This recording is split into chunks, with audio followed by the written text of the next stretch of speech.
Good morning. Troy Cable here with Coffee with Cable. What motivates you?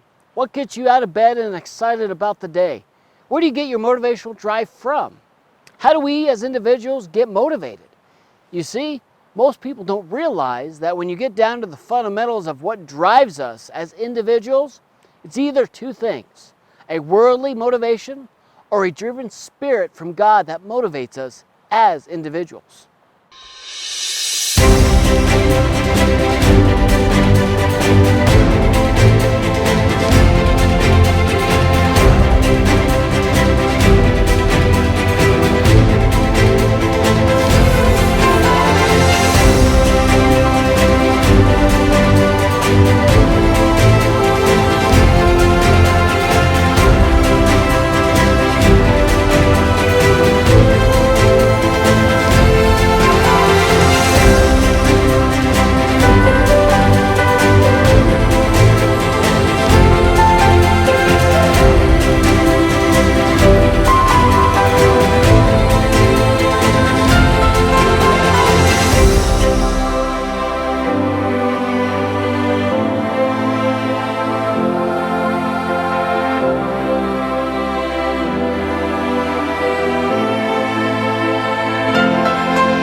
Now, there's an easy way to distinguish between the two.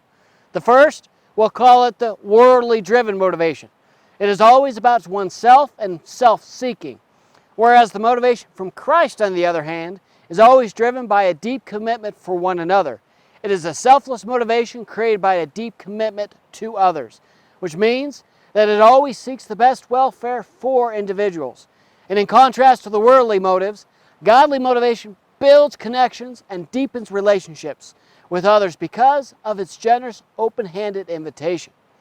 Now, looking at Isaiah 40:31 states, "They will wait upon the Lord, they shall renew their strength, they shall mount up with wings as eagles, they shall run and not be weary, and they shall walk and not faint." Now, it doesn't get more motivating than that, does it? Soaring as the eagles do? Can you just imagine flying as high as an eagle does, high above the clouds?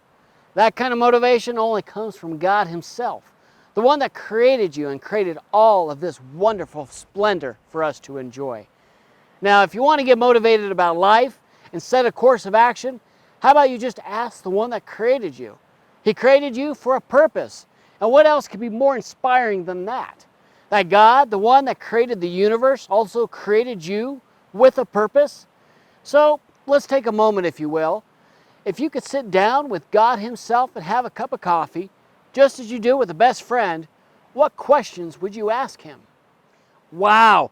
To be able to have a cup of coffee with the one that created the universe and also created you and ask anything as you would a best friend, now that would be a day of transformation. So over the past week, I asked many individuals this same question. And the number one question they would ask, they said, "Mark, if you're out there, you said it perfectly. I would have to say, Lord, why do you take so many good people and leave the dirt bags?" That's a good question there, Mark. Some other good questions, though. God, why did you create me the way I am? God, why is this certain person in my life, and what am I supposed to do about it?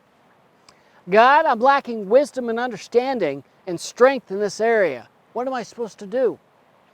And then, God, can you tell my family and loved ones that have gone home to be with you that I say hi and that I still love them? To everyone that's watching this show, I want to put the ball back in your court and encourage you to come up with other questions that you may ask God and post them in the comments below. Thank you again for watching Coffee with Cable.